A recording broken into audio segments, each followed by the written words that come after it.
is Good Morning Indiana, working for you. It is 5 o'clock here on your Friday. Good morning to you. I'm Meredith Barrick. Here's what's making headlines on this June 19th. We support the Indiana Urban Schools Association anti-racism statement and feel collectively compelled to state unequivocally that Black Lives Matter. Taking a stand against racism. This morning, a look at how Marion County school districts are coming together to fight racial inequality in education. And today, Marion County joins the rest of the state in moving to stage 4 of Governor Holcomb's Back on Track plan. We're breaking down what you need to know. And today is Juneteenth, the celebration of the end of slavery in the United States. This morning, we're taking a look at the push to make the day a national holiday. But first, we need to check in with meteorologist Todd Clausen. Todd, I know a lot of people have plans for this weekend. It's Father's Day.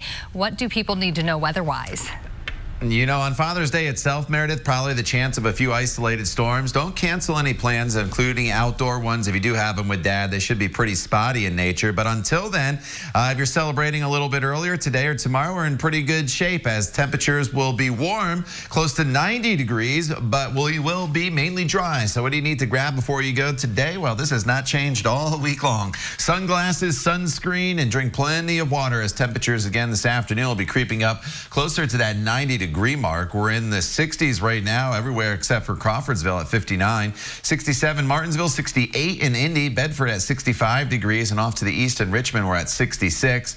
There's some high thin clouds trying to make their way into the area, but it's kind of a race between the clouds moving in and the sun coming up. And the reason I mention that is once the sun gets higher above the horizon, the clouds are so thin that the sun should be able to burn them off, and we'll have mostly sunny skies here this morning. And then just like the past couple days, we'll turn it partly cloudy later on this afternoon. But notice the quick warm up. Already the mid 80s by about 11, 12 o'clock today. And then high temperatures today anywhere between 87 and 90 degrees. Meredith. Todd, thank you. We're taking a live look right now at I-65 at Keystone Avenue. This is where some construction is taking place and the lanes are shifted a bit. So if you're headed in that direction, just be aware of that change.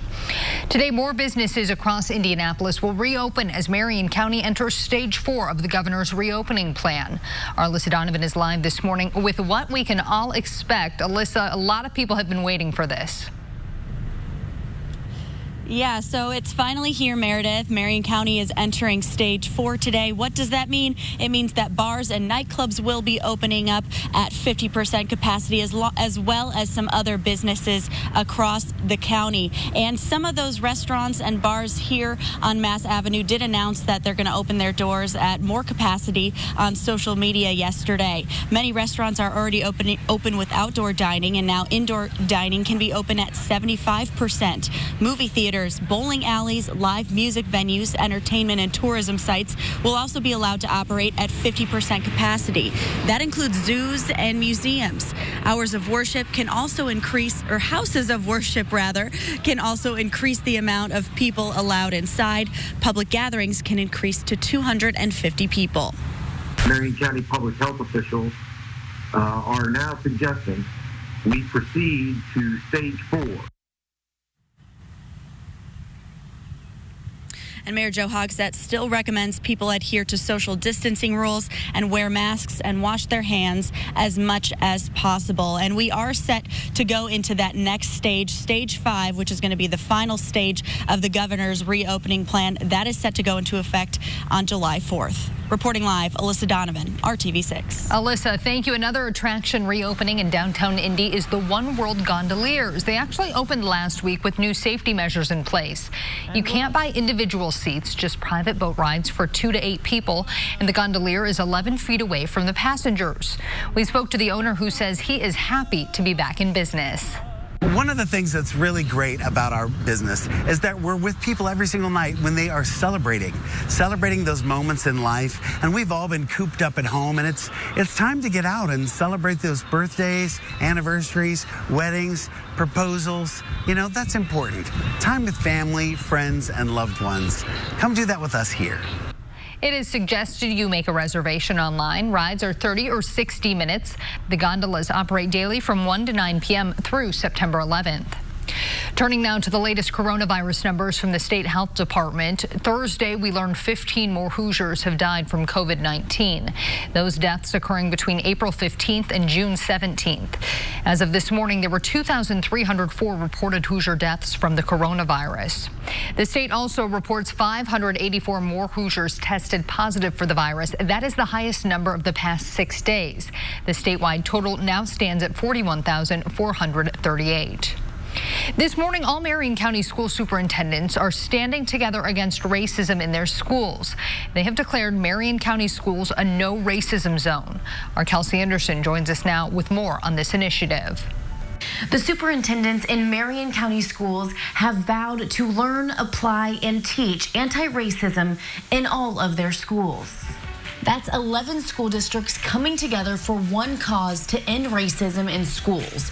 Schools will display no racism zone signs, and parents will be given a list of resources to help them discuss racism with their students. The resources are available for children of every age, posted on their website.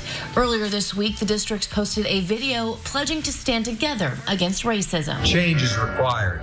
Action is demanded. We stand in solidarity with our communities to build a more just and compassionate world, to abolish racism, value social justice, and respect human dignity. The schools are reviewing district policies and employee trainings to make sure they can address racism, harassment, and discrimination in a meaningful way. Also tonight, the stadium lights at each school will be turned off for 8 minutes and 46 seconds in honor of George Floyd, who was killed in Minneapolis. I'm Kelsey Anderson, RTV6. Kelsey, thank you. Parents and students in Tippecanoe County are also calling for their schools to make sweeping reforms to address racism. Thursday, more than 1,400 former students in the West Lafayette School District sent the superintendent a list of goals. They include adopting a Black and people of color curriculum and employing more diverse educators and administrators. Becca Mims, one of the former students pushing for change, shared some of her experiences with us.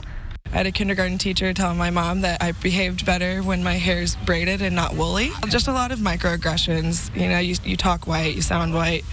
And I think we all knew it was happening. There just weren't enough of us, people of color, people of different races, to sit down and say, hey, like, this is not appropriate. You don't feel like you belong. You don't feel like you are, like, wanted. You don't feel like anybody understands you. There's one Black teacher, as far as I know. There was when I graduated, one Black person in the faculty. So that isn't very inclusive whatsoever. Organizers hope the district adopts the proposed changes and inspires other schools to do the same. The West Lafayette Community School Corporation released a statement saying, in quote, "It has zero tolerance for racism and racial discrimination. We are committed to a well-rounded education for all and are proud of the opportunities that West Lafayette Schools affords its students. We also believe a climate that fosters constant improvement should work in concert with our ability to listen to the needs of all of our students," end quote. Today marks the 155th anniversary of Juneteenth. It commemorates the day in 1865 when slaves in Texas learned they were free, 2.5 years after the Emancipation Proclamation was issued. 47 states and Washington, D.C. celebrate it as either a state holiday or an observance. This week, the governors of Kentucky, New York, and Virginia announced proposals to further recognize Juneteenth, but it is not a federal holiday. One Texas woman has been fighting to make that happen for years, and for Opal Lee, it is personal. On Juneteenth, about 80 years ago, a mob of nearly 500 white supremacists tried to scare her family out of their home in Fort Worth, Texas. My father came with a gun, and the police told him if he busted a cap that they would let the mob have us. The paper said, the police said the crowd was so large they couldn't control them. But they tore that house apart. They burned furniture. Opal, who is now 93 years old, has dedicated her life to education and activism. In 2016, she walked from Texas to D.C. to advocate for Juneteenth to become an official national holiday. Now, even a pandemic will not stop her. This year, she has plans for a socially distant celebration at a symbolic 2.5-mile walk. She says Juneteenth is about unity and recognizing freedom for all. Slaves weren't free on the 4th of July. So if it happened now, I would be ecstatic. If you would like to join Opal's cause, you can add your name to her petition on change.org. She is hoping to get 1 million signatures and send a message to Congress to act. Here at 5:10 on your Friday morning, meteorologist Todd Clausen standing by. Todd, it is not only the official start of summer this weekend, it is Father's Day. A lot of people are going to be looking at you to what our weather is. Yeah, you know, we're fine today. We're fine tomorrow. It's just going to be kind of hot across the area, but nothing extreme for us. Once we do get to Father's Day, unfortunately, there is the chance of a few spotty storms that'll start to build in, but nothing that you need to cancel plans over as of yet, Meredith. So here is your planner as you get going out the door this morning, and you might want the iced coffee instead of the regular coffee here. We're going to have mainly clear skies and temperatures that'll be already up into the low 70s by 8 a.m. There's some high thin clouds trying to spill into the area, but once the sun comes up, we'll be able to burn those off very, very quickly. And as far as any rain chances go today, a very, very small chance of a stray shower later on. But look at these high temperatures. Many locations today will get close to 90 degrees or above it. Be really close here in Indianapolis for our first 90-degree temperature of the year. But Lafayette and Rockville, Bloomington, you should get to 90 degrees today with the sunshine. And as far as those rain chances go, we're mainly dry today. Tomorrow, that 20% chance is really late in the day. So I wouldn't really worry about those storm chances. As we get into Father's Day, unfortunately, better storm chances, and then they'll continue into the middle of next week. We'll talk more about that for you coming up in just a few minutes. Meredith? Todd, thank you. Twitter took President Trump to task again last night, this time over a video mocking CNN. Coming up, why social media company is labeling this tweet as manipulated media. And a California gym is thinking outside the box to keep its members safe and healthy while they work out. After the break, see their creative in-the-box approach to social distancing. Sunday at 9/8 Central on ABC. New this morning, the Department of Justice has launched a new online portal that will make it easier for you to report a civil rights violation. Officials say the online tool will dramatically ease the burden on victims and make it easier to submit complaints and violations. Victims can report anything from sex and gender discrimination to housing discrimination and workplace sexual harassment. The form is fully accessible to people with disabilities. It's also available in both English and Spanish, with more languages to be added. To report a civil rights violation, you can visit civilrights.justice.gov. The Supreme Court ruled Thursday to block the Trump administration's attempt to end Daca, or the Deferred Action for Childhood Arrivals Act.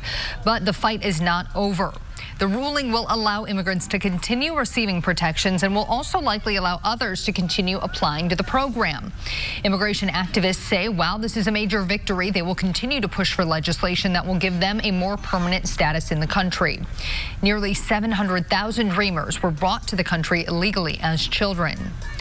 Twitter is taking on President Trump again. The social media site labeled a doctored video shared by Trump as manipulated media. The clip shows an edited version of a viral video from 2019 where a black child and a white child run toward each other and hug, then run away. Trump's Twitter version starts with a fake CNN banner and shows the black child running away from the white child. The Twitter video then shows the children hugging without the fake CNN banner. At the end, the video claims America is not the problem, fake news is. The parents of the two children responded in separate Facebook posts, one saying, quote, "They are utterly shocked. I hope that his use of this beautiful video in this way disgusts you. It should." CNN also responded saying it covered the story as it happened.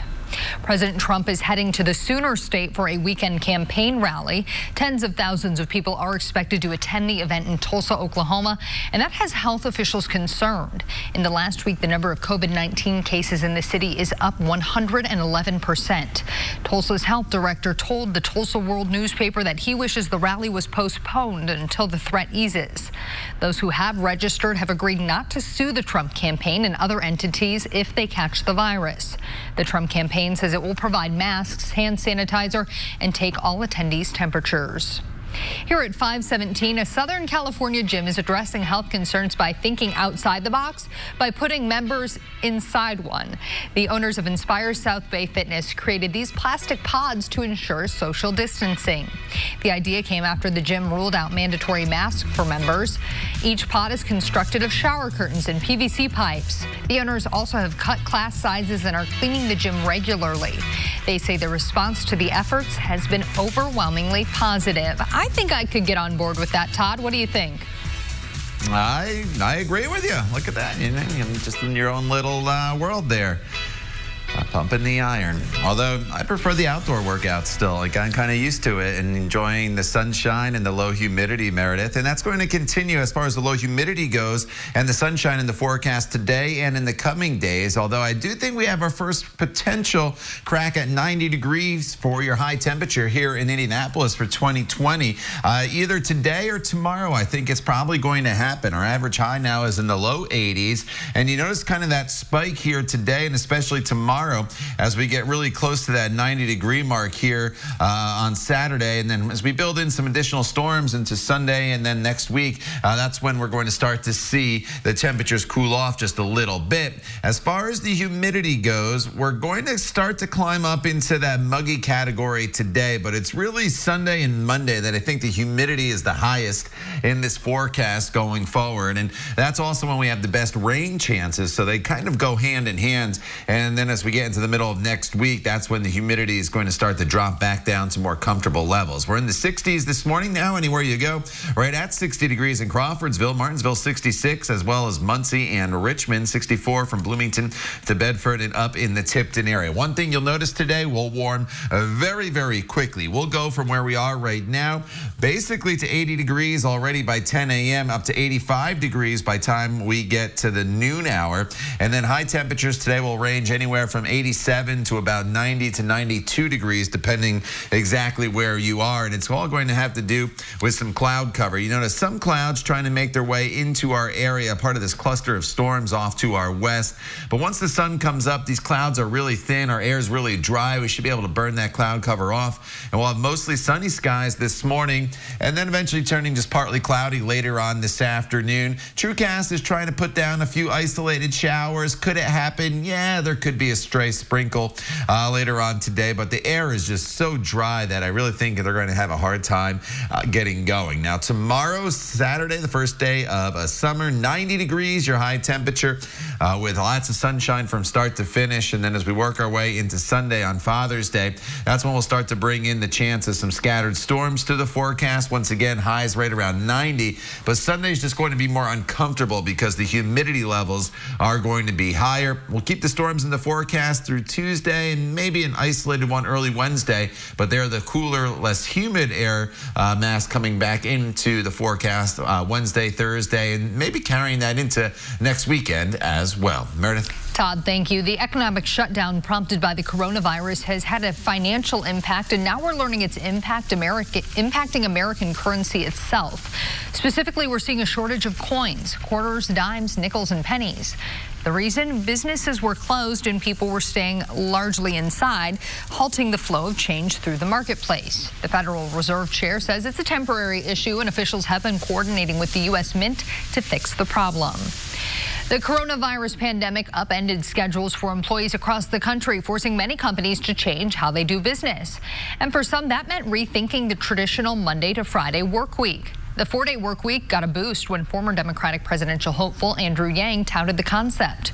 New Zealand Prime Minister Jacinda Ardern also recently said post-coronavirus economic recovery would benefit from 3-day weekends. Researchers say workers who clock in just 4 days a week report being happier and more productive, and small businesses say it gives them an edge in attracting and motivating workers. I could get behind that. AMC plans to reopen 600 movie theaters next month. The announcement comes just weeks after the company said it could be facing bankruptcy as a result of the coronavirus pandemic. The chain says opening will be done in stages with plans to be fully operational by July 24th. New safety measures include reducing seating capacity, implementing new cleaning procedures, and encouraging contactless and cash-free concessions. Moviegoers will not have to wear masks, but all staff will be required to do so.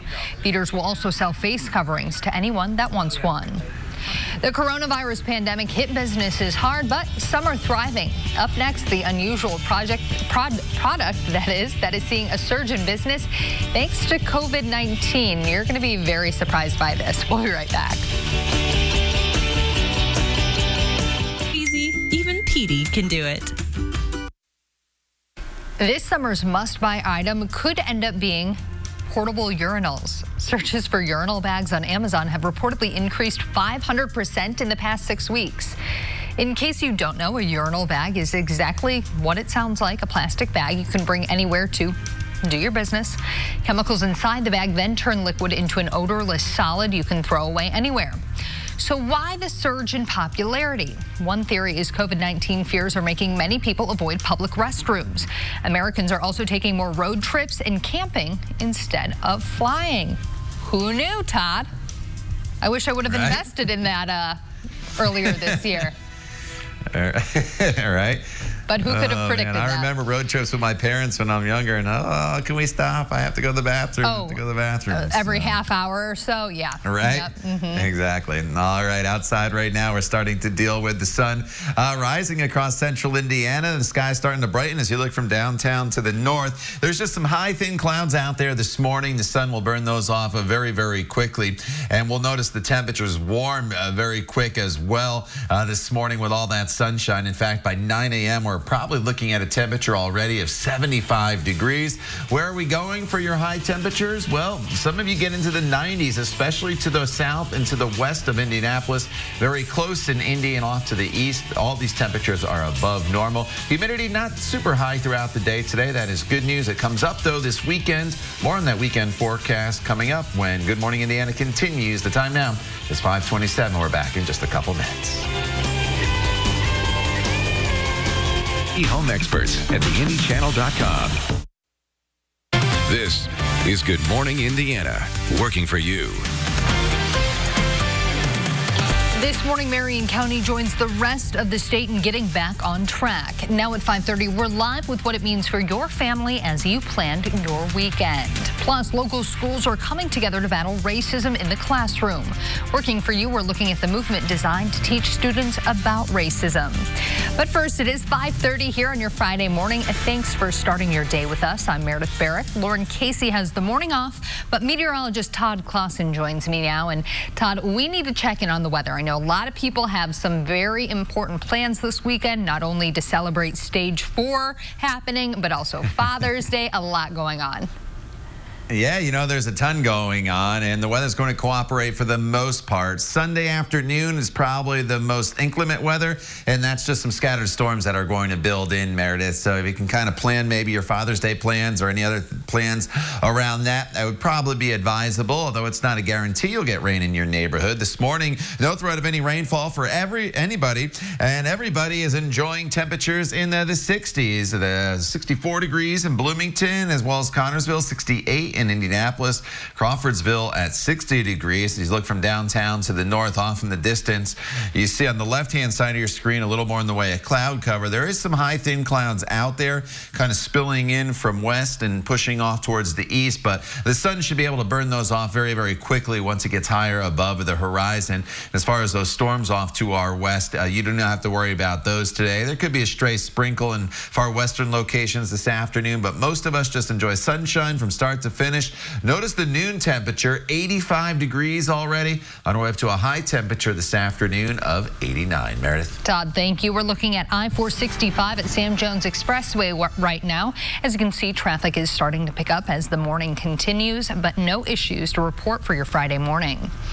Happening today, Marion County taking a step forward to Stage 4 in Governor Holcomb's plan to reopen the Hoosier State.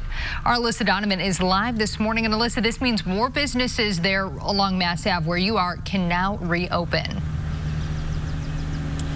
That's right, Meredith. Restaurants can allow more people inside as well starting today. Today, bars can reopen and bar seating at restaurants can reopen. A lot of these restaurants have been open inside at 50% capacity. That indoor dining can now open at 75% capacity, so they can let in a few more customers starting today. And a lot of these restaurants along Mass Avenue have taken advantage of the street closure, serving customers with additional outdoor seating, some even offering to-go to-go cocktails until they could be letting more people inside their establishments. Along with restaurants and bar changes, Stage 4 also means the reopening of zoos, museums, bowling alleys, movie theaters, all with limited capacity. Families can also return to playgrounds, and retail stores and malls can reopen at full capacity for shoppers.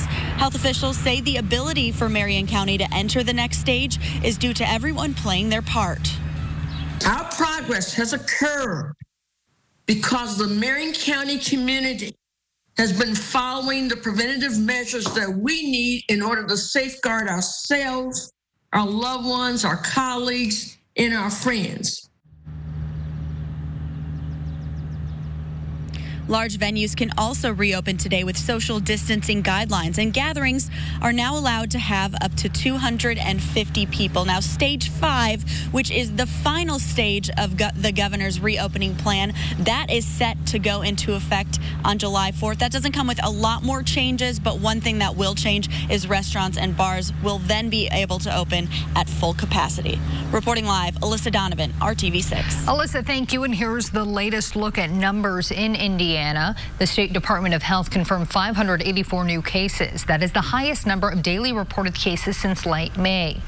15 new deaths were also confirmed, bringing the death toll in the state to more than 2,300. We're told a testing facility just got electronic reporting, and that may account for the rise in cases. More than 384,000 people have been tested so far. More schools are releasing their plans to resume classes in the fall. In Morgan County, 4 public school districts say they will begin in-person classes as scheduled. That includes Martinsville, Mooresville, Eminence, and Monroe Gregg. They say all students and staff will be required to have a mask with them at all times. Water fountains will only be used to fill water bottles, and lunches will be adjusted to CDC guidelines. All field trips will also be suspended. Brownsburg and Bloomington schools have already announced that they can return in the fall as well. This morning, all Marion County school superintendents are standing together against racism in their schools. They've declared Marion County schools a no racism zone. Our Kelsey Anderson is working for you this morning and joins us with more on this initiative. All 11 schools in Marion County want to address racism, harassment, and discrimination and make all of the schools no racism zones. Schools will display no racism zone signs. They will review district policies and employee trainings to make sure they can address racism, harassment, and discrimination in a meaningful way. Earlier this week, the districts posted a video pledging to stand together against racism. We will learn, apply, teach anti-racism with urgency and intentionality within our school communities. The result will be educational environments that better reflect and universally benefit the children we serve. Parents will be given a list of resources to help them discuss racism with their students. The resources are available for children of every age, and they're posted on their websites. Also tonight, the stadium lights at each school will be turned off for 8 minutes and 46 seconds in honor of George Floyd, who was killed in Minneapolis. I'm Kelsey Anderson, RTV6. Kelsey, thank you. Many in Indianapolis are continuing to make their voices heard about racial injustice. Members of a Southwest Side neighborhood took to the streets last night to bring light to issues in their own backyard. Those involved say parts of the city like Mars Hill are not very diverse. Elder Tyree Coleman organized the protest after he says an interracial couple moved into the area and received a less than warm welcome. This is happening still today, and it shouldn't happen. The police is called on them for false reasons. They're constantly being harassed when they leave their home, come back to things broken and vandalized, and it just shouldn't happen. Others joined in to show their support for the couple and others experiencing similar discrimination. Organizers say they are planning more protests in the area, possibly every week. The mayor of Anderson says he supports body cameras and dash cameras on police after a video surfaced of an officer using a chokehold during an arrest. We first showed you this video Tuesday that was shared on social media. The man being arrested, Spencer Neese, is accused of resisting law enforcement. The incident happened Saturday, 2 days after the city announced police would not be allowed to use chokeholds to make an arrest or control a person in custody. The officers involved are now on administrative leave, and an internal investigation is underway. Mayor Thomas Broderick Jr. addressed the video, saying force should not be the first thing officers consider in these situations. We want to make sure that we take steps to speak with folks, to do everything we can to de-escalate a situation, and only use the most minimal force when needed and never go to an excessive force situation. The city plans to purchase the body cameras as early as this year. Mayor Broderick also said they are reaching out to local groups to help improve community policing efforts. Today marks Juneteenth, a day celebrating the end of slavery in the U.S. when Union soldiers arrived in Texas and told slaves of their emancipation. Amid the Black Lives Matter movement, more organizations are celebrating the holiday. That includes Fortune 500 companies like Uber, Target, JCPenney, Google, Twitter, and Nike. Sports leagues and teams like the Colts, the NFL, and NBA also announced they are recognizing the day. General Motors is asking workers to stop work for 8 minutes and 46 seconds. That is the length of time when a white Minneapolis police officer knelt on George Floyd's neck before he died. And tonight, an ABC News special is looking at the legacy of Juneteenth and examining its symbolism in the Black community and nation. A team of correspondents and The View's Whoopi Goldberg will feature the celebrations across the country. They'll also tell stories of overcoming injustice. The special Juneteenth, the celebration of overcoming, airs tonight at 8 right here on RTV6. Here at 5:39, meteorologist Todd Clausen joins me. Todd, what do people need to know as they head out the door? You need to know it's going to be another very warm day for us here across the area. In fact, temperatures today are probably going to warm even quicker than they have the past few mornings across the area. So as you get going, make sure you have plenty of water for the day. Handy with temperatures will be hovering right around 70 degrees through 7 a.m. But look at that, already by 11 a.m. we're looking at high temperatures at 11 o'clock that will be near 84 degrees. And then high temperatures today will be right around 90 degrees with plenty of sunshine. The humidity comes up a little bit today. It's not super high, but our UV index is very high. So burn time about 15 minutes if you don't have the sunscreen on. So make sure you apply that if you are going to be out and about. It's even warmer for the weekend. More on that coming up in just a few minutes. Meredith. Todd, thank you. Tens of thousands are set to attend a campaign rally for President Trump tomorrow in Oklahoma. After the break, why the plans have health officials concerned. Find support at Trelegy.com. President Trump heads to the Sooner State for a weekend campaign rally. As John Lawrence reports, thousands of people are expected to attend, and that has health officials concerned about the coronavirus. Keep America great. Gotta stick to our guns. President Trump gets back on the campaign trail, and some of his supporters have been waiting in line for days. The eyes of the world is upon Tulsa, Oklahoma, during this event, and we are ready for it. The president's rally will be inside the BOK Center on Saturday. That's a tremendous honor for our city to be highlighted in that way, and I'm very grateful that the president would select Tulsa to highlight in that way. Several people are worried the event will spread coronavirus. Tulsa just had a record number of cases. In the last week, the number of COVID-19 cases in Tulsa is up 111%. Tulsa's health director, Bruce Dart, told the Tulsa World newspaper that he wishes the rally was postponed until the threat eases. The potential for the virus to take off there is very, very nerve-wracking and could have catastrophic consequences. Those who have registered have agreed not to sue the Trump campaign and other entities if they catch the virus. If you don't feel well, don't go. If you have a fever, don't go. Those who attend will have their temperatures taken before they enter. They will be given hand sanitizer and masks, but no mandate to wear them. I'm John Lawrence reporting. The countdown is on in Milwaukee as they prepare to host Joe Biden's Democratic presidential nomination. The city literally has a billboard saying 59 days till the Democratic National Convention. That is where the former vice president will accept the presidential nomination.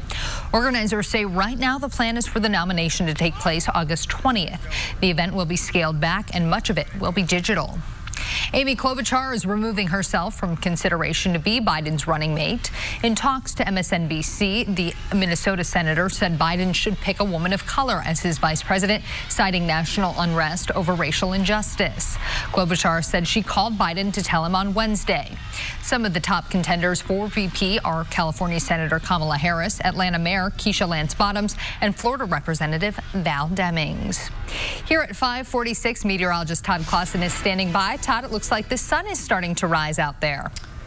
Yeah, sunrise officially is not until 6:19, but already starting to brighten the sky. You're exactly right, Meredith, and it should be a beautiful sunrise out there with just some high, thin cloud cover at times this morning.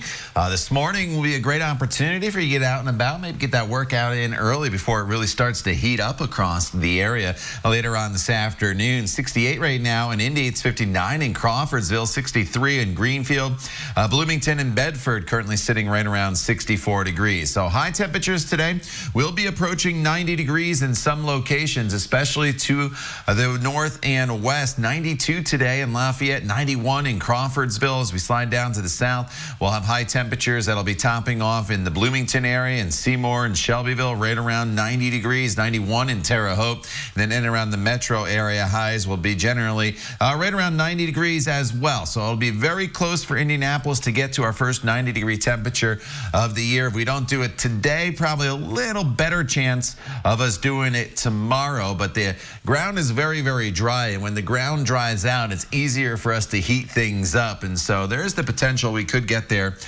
later on this afternoon. Some high, thin clouds out there, as you saw on the RTV6 Weather Now camera, but the sun will burn those off. Those clouds part of a cluster of storms that is off to our west.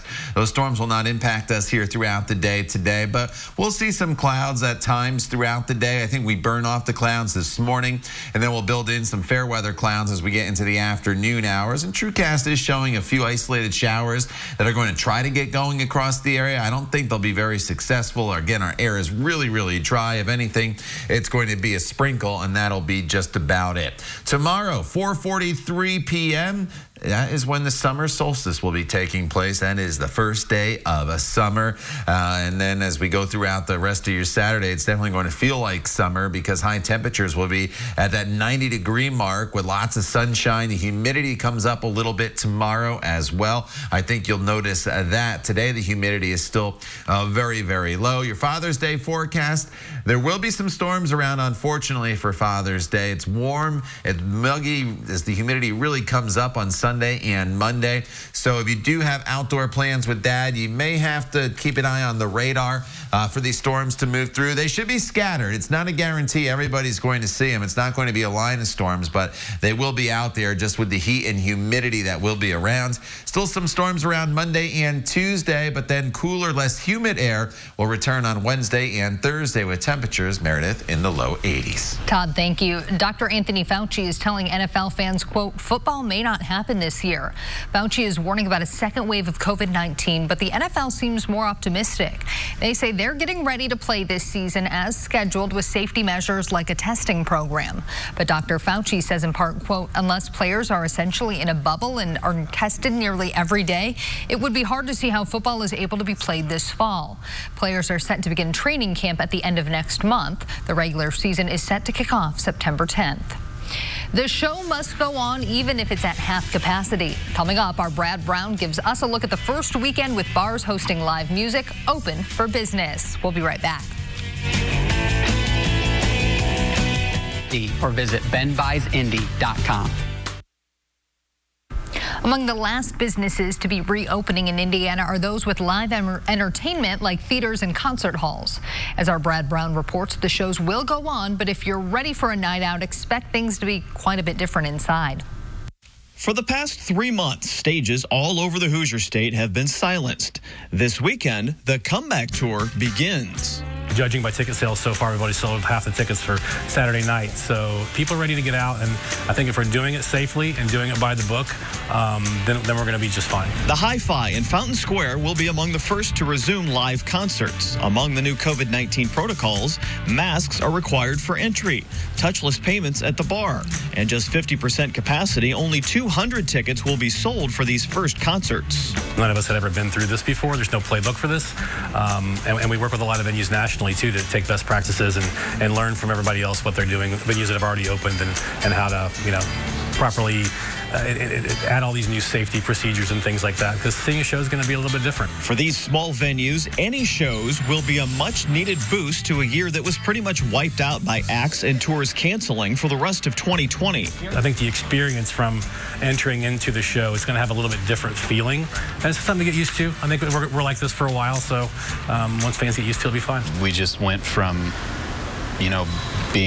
trying to be as busy as we could possibly be to just cramming the brakes and flying through the windshield, and it's been insane. At the historic Vogue Theater in Broad Ripple, next weekend will mark their first live event after a 14-week layoff. They've used the time to make updates inside for new social distancing protocols. Just creating opportunities for everybody to spread out and feel safe, and I think that if and when things get back to normal, that extra space will benefit us down the road, but that's going to be a huge help to us in the short term.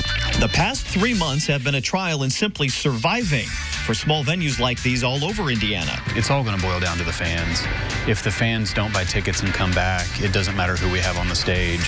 It doesn't matter what we do. There's just all these little moments that kind of happen throughout the night. I think that's going to come back immediately. I just might be wearing a mask while I'm doing it, and that's okay. There's so many little wrinkles of the live aspect of a concert that you just can't get with a sterile live stream, and we hope that people still remember that, still love that, and I don't think any of us want to live in a world without that. Working for you, Brad Brown, RTV6. Bars and nightclubs can go to full capacity in Phase 5 of the governor's Back on Track plan. That is scheduled for July 4th, but each venue is on its own agenda as to what that will look like. You should check websites and Facebook pages for information on specific locations. Todd, a lot of people happy to see things getting back to normal finally, especially with the hot, warm weather we're going to have this weekend. Yeah, outdoor dining, it's going to be popular. And now, obviously, many locations, you can do some indoor dining as well. Today, if you're in the sunshine, it's going to be very warm. If you're outside, if you're in the shade, it should be pretty comfortable as temperatures will eventually climb up into the 80s. Right now, we're sitting in the 60s as the sun, you see, is brightening the Indiana skyline. 64 in Bloomington right now, 61 in Zionsville, as well as Logansport, Monticello at 67 degrees. Today, we're up to a high of 89 in Indy. Some locations, especially west of Indianapolis, as you work your way towards Rockville, into the Greencastle area, Terre Haute, you probably climb up into the low 90s, so it's hot. It is sunny. It's a touch more humid than it has been, but not super humid across the area. But either way, you'll be working up a sweat, so make sure you stay hydrated and drink plenty of water. Todd, thank you. Sickle cell disease impacts hundreds of Hoosier families. All new in our next hour, we'll introduce you to one family and their urgent mission to help those with the disease. Plus, these are more than just rags. From the shirts, to the pants, to the ties, how this space creates success. I'm Rafael Sanchez. That's what's coming up on RTV6.